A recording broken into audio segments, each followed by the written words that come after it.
अस्सलाम वालेकुम नाज़रीन, फोकस पॉइंट यूट्यूब चैनल आप देख रहे हैं। मैं हूं शाहिद मुनीर। नाज़रीन, वज़ीर आला पंजाब का इंतखाब हुआ। उस इंतखाब में जो मामलात हुए वह सारे आपके सामने हैं। मैं लीगल इश्यूज़ के ऊपर बात नहीं करूंगा। बात होगी आज कि जो ये अचानक से पीएमएलएन का बयानिया है, इसमें अचानक से तब्दीली कैसे आ गई। ये जो अदालतों के गीत गा रहे थे, अचानक से इनकी जो स्टेटमेंट्स हैं वो सारी की सारी बदल सी क्यों गई और इसके पीछे क्या कहानी है। और इसके साथ साथ हम ये भी आपको बताएंगे कि जो चौधरी बरादरान हैं उनमें जो बहुत बड़ी डिवीज़न जो ख़त लिख के शुजात हुसैन साहब ने कश्तियाँ जला दी, उसके मुहर्रिकात क्या थे। क्योंकि ये इश्यूज़ तो इनके दरमियान में गुज़श्ता को 1-1.5 माह से चले आ रहे थे। ये जो एक्सट्रीम पोजीशन ली, ऐसी कौन सी बात थी आसिफ अली जरदारी के पास कि चौधरी शुजात मजबूर हो गए कि मैं अपने सगे भाई जैसे अपने चचाजाद भाई परवेज़ इलाही के ख़िलाफ़ उसको किसी सूरत भी मैं वज़ीर आला पंजाब नहीं बनने दूंगा। आखिर ऐसी बात क्या थी, इसको भी हम आज के ब्लॉग में आपके सामने लेके आएंगे। और इसके साथ साथ हम आपको ये भी बताएंगे कि आने वाले दिनों में पीएमएलएन की क्या मूव हो सकती है और क्या इस सारी प्रैक्टिस में से इमरान खान साहब ने क्या गेन किया और क्या पीएमएलएन आने वाले दिनों में कोई बड़े स्टेप्स ले सकती है इलेक्शन के हवाले से। ये सारा कुछ आज के हमारे इस ब्लॉग का हिस्सा है, तो जुड़े रहिएगा हमारे चैनल के साथ। जिन दोस्तों ने अभी तक हमारे चैनल को सब्सक्राइब नहीं किया, हमारे चैनल को सब्सक्राइब कर ले और बेल आइकन दबाना नहीं भूलिएगा। आज का दिन अदालती लिहाज से बहुत अहम था और आज के जितने भी बयानात हैं वो अगर हम उठा के देखें तो हमें पता चलता है कि पीएमएलएन किस सिमत में जा रही है। हमें ये देखकर हैरत तो ज़रूर हुई होगी कि जब हमने ये देखा कि अभी चंद दिन की बात ही 3-4 दिन पहले आप सुप्रीम कोर्ट में जो डिटेल जजमेंट आई थी कासिम सूरी साहब की,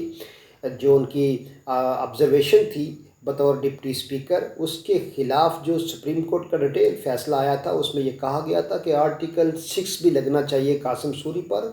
और इनके दीगर हम नुमाओं पर। ये जो जजेस का पैनल था उनमें से एक जज साहब ने ये रिमार्क्स दिए थे अपने जजमेंट में, ये उन्होंने तहरीर किया था। तो उसको लेके मुस्लिम लीग नवाज़ की क़यादत कहती थी जी वाह जी वाह क्या बात है, अदलिया के फ़ैसले सार आंखों पर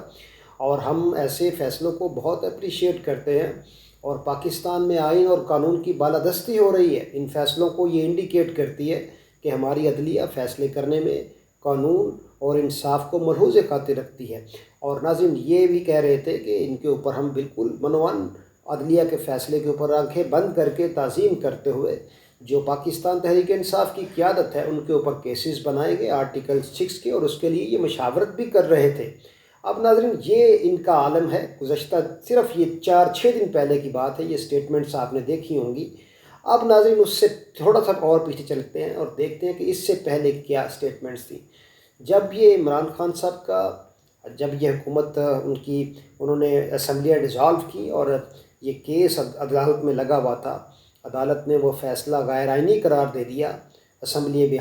बहाल कर दी, उसके ऊपर भी मिठाइयाँ खाई गई, जश्न मनाए गए और जितने भी फ़ैसले आते रहे उसके ऊपर इन्होंने हर तरह से बहुत ही ज़्यादा अदलिया की तौसीफ़ की, क्योंकि वो सारे के सारे फ़ैसले इनकी फ़ेवर में और इनके हक़ में थे। अब चूँकि ये एक फ़ैसला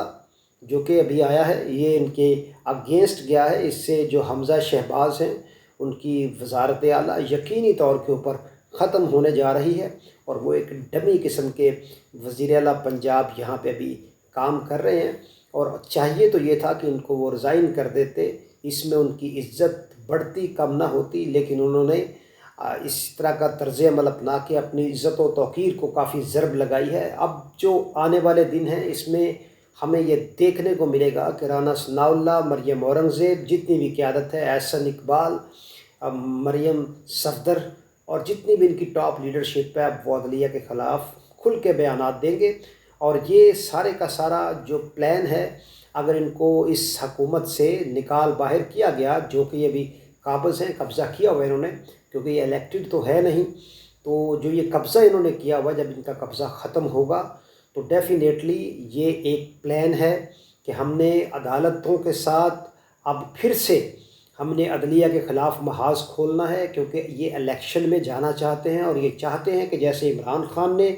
मोमेंटम पकड़ा, अपनी तहरीक को मोमेंटम दिया और उसके साथ फिर जब वो पब्लिक में गए अपने वोटर को मोबिलाइज़ किया, तो हम भी वही तरीका इमरान खान वाला अपनाएंगे اور ہم عدلیہ کے خلاف سٹیٹمنٹس دیں گے، ہمارے ساتھ بہت زیادتی ہوئی اور ہم مظلوم بن کے جانے کی کوشش کریں گے کہ ہمیں کھل کے کام نہیں کرنے دیا گیا۔ آصف علی زرداری کے ہاتھ میں ایسی کون سی بات تھی کہ جس کی وجہ سے چودھری شجاعت نے اپنے گھر کو داؤ پہ لگا دیا، اپنی سیاست کو داؤ پر لگا دیا، اپنے تعلق کو داؤ پر لگا دیا، اپنی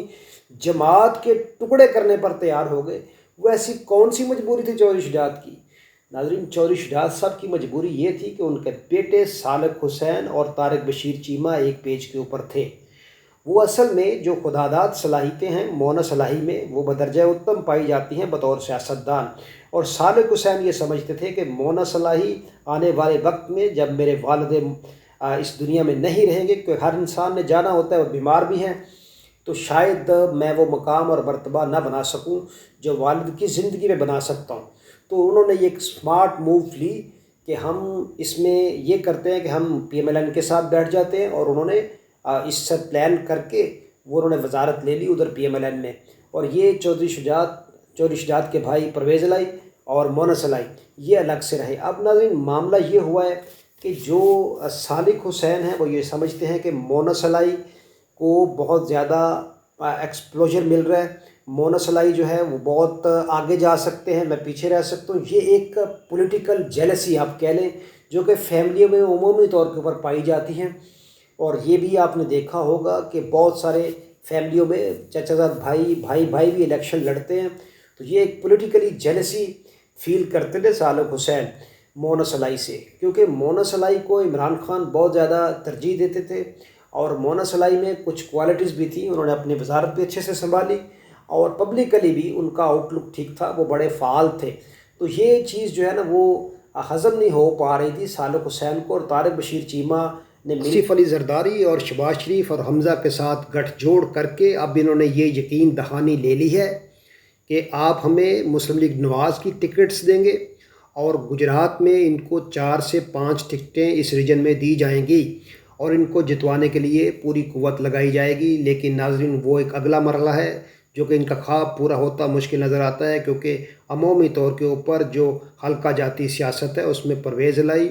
اور جو مونس الہی ہیں وہ بہت زیادہ فعال ہیں، اور یہ کوئی مقابلہ نہیں ہوگا، چاہے ان کے پاس پی ایم ایل این کے ساتھ ساتھ 22 جماعتوں کی ٹکٹ بھی آ جائے، اکٹھی مشترکہ امیدواری بن جائے، تو پھر بھی ان کے لیے تحریک انصاف کے امیدوار سے جیتنا ناممکن ہوگا۔ اب ناظرین، جو عمران خان صاحب ہیں وہ ساری صورتحال کو کیسے اپنے حق میں لا سکتے ہیں، اس کے بارے میں بات کر لیتے ہیں کہ عمران خان صاحب ان کو پنجاب میں ناک آؤٹ کرنے کے بعد الیکشن میں، کیونکہ اس کا قوی امکان ہے، 99.9% اس کے چانسز ہیں کہ یہ فیصلہ پرویز الہی کے حق میں آئے گا۔ اب ناظرین، سارے پتے عمران خان کی جھولی میں آ گرے ہیں۔ عمران خان نے ان کو اپنے گھٹنوں کے بل نیچے گرا لیا ہے، اور ان کو چاروں شانے چت کر لیا عمران خان نے۔ اب یہ گھٹنوں کے بل بیٹھ کے گڑ گڑا کر خود الیکشن دیں گے، کیونکہ ان کے پاس اب کوئی راستہ نہیں بچا۔ عمران خان نے بہت ہی تدبر کے ساتھ، بہت ہی بردباری کے ساتھ معروضی حالات کو بھانپتے ہوئے حلقہ جاتی سیاست اور پاکستان کے الیکشن کے سسٹم کے اندر رہ کے ان کو بہت بڑی شکست دی ہے۔ اب عمران خان صاحب کا ولولہ اور جوش آسمان کو چھو رہا ہے، اور وہ یہ چاہتے ہیں کہ تدبر کے ساتھ، بردباری کے ساتھ ان کو ناک آؤٹ کیا جائے، اور ان سے الیکشن کمیشن کے اوپر شرائط منوا کے اور الیکشن کے لیے ایک ڈیٹ لے کے، اور چونکہ پنجاب بھی ان کے پاس ہے، اور اب جب پنجاب ان کے پاس ہے تو یہ طوطا جو ہے پنجاب کا وہ ان کے ہاتھ میں آ گیا۔